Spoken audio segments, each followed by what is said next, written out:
not deny the world, but embrace the world with gratitude.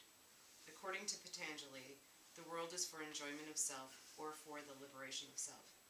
We should utilize the world for liberation. See, yes. So, okay, Patanjali, I have explained in here, says clearly, the world is there. So even from scriptural standpoint, the world is not to be denied. And people who deny the world, either they suppress the world or indulge it too, both get lost. So you have to live with awareness and rise above it. So any desire you have, in other words, if you have any desire, you have to fulfill them.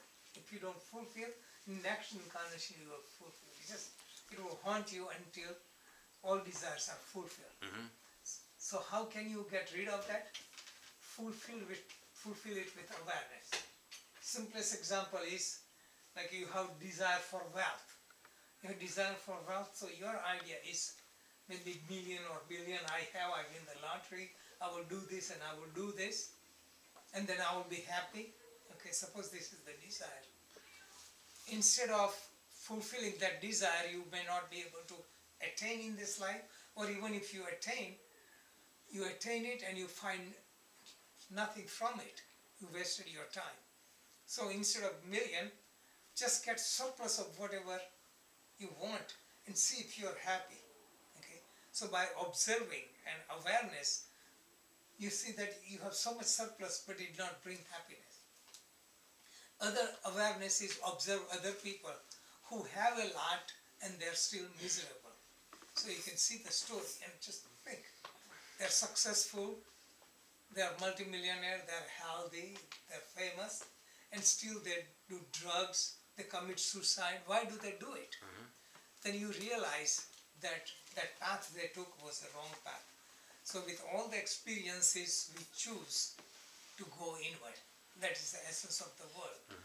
Essence of the world is to realize the world is illusion, Maya, and don't pay attention to it. Okay, and then just one paragraph next would be enough. So that's not the same as denying? No. Denial, suppression, and indulgence, all of them are producing resistance. Awareness, experience it, and become aware of it. If you look from a Vipassana meditation technique, any experience that you have is actually some fragments, different parts of it. And it becomes continuously, so we don't experience it. So just like a movie film is nothing but single pictures. It's just at certain speed, it looks continuous. But you break down, okay, you are emotional about some scene, like something happened.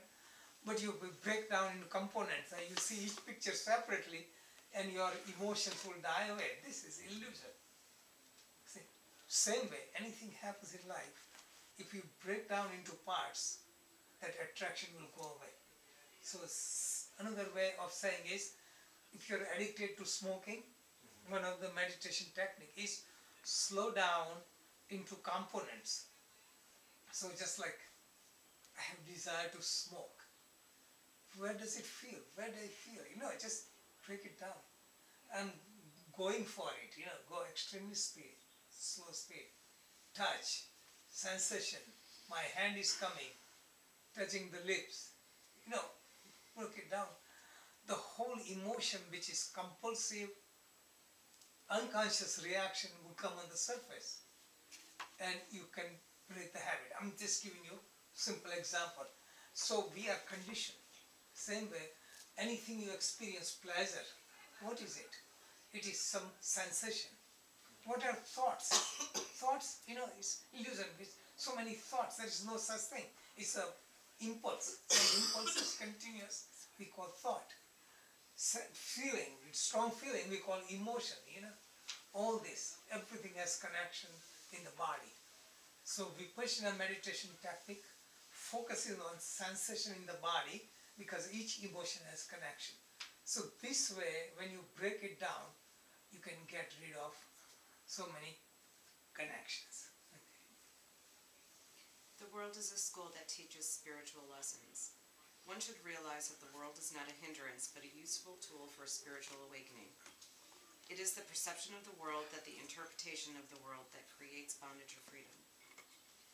Flowing in the world and enduring hardships along a spiritual path with a smiling face is known as austerity or tapas. Spiritual evolution is in proportion to resistance. In weightlifting, a heavier weight is the resistance that helps build the muscles. Okay, so that just says it all. And I repeat this all the time. So all the time, the thing is, more resistance, more you grow. Okay, if you have no resistance, how would you grow?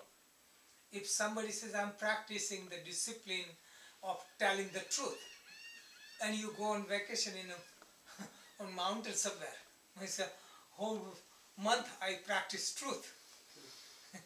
You practice the truth in the world, everyday life, then your truth is tested. Okay. And when you are sick, you cannot eat and say, I'm fasting. And that's not fasting. See, the thing is, so resistance gives us the power. So the example I use is lifting the weight. 5 pounds every day, nothing will happen. You go to 10 pounds, 15 pounds, 20 pounds. Same way, when you live the life, you come across many resistance. And that is why yama and niyamas are to be tested. See? Non-violence and truthfulness were the only principle Mahatma Gandhi followed, but that enlightened him in a political life to practice non-violence and truth. So this is how one evolves. Okay. So I think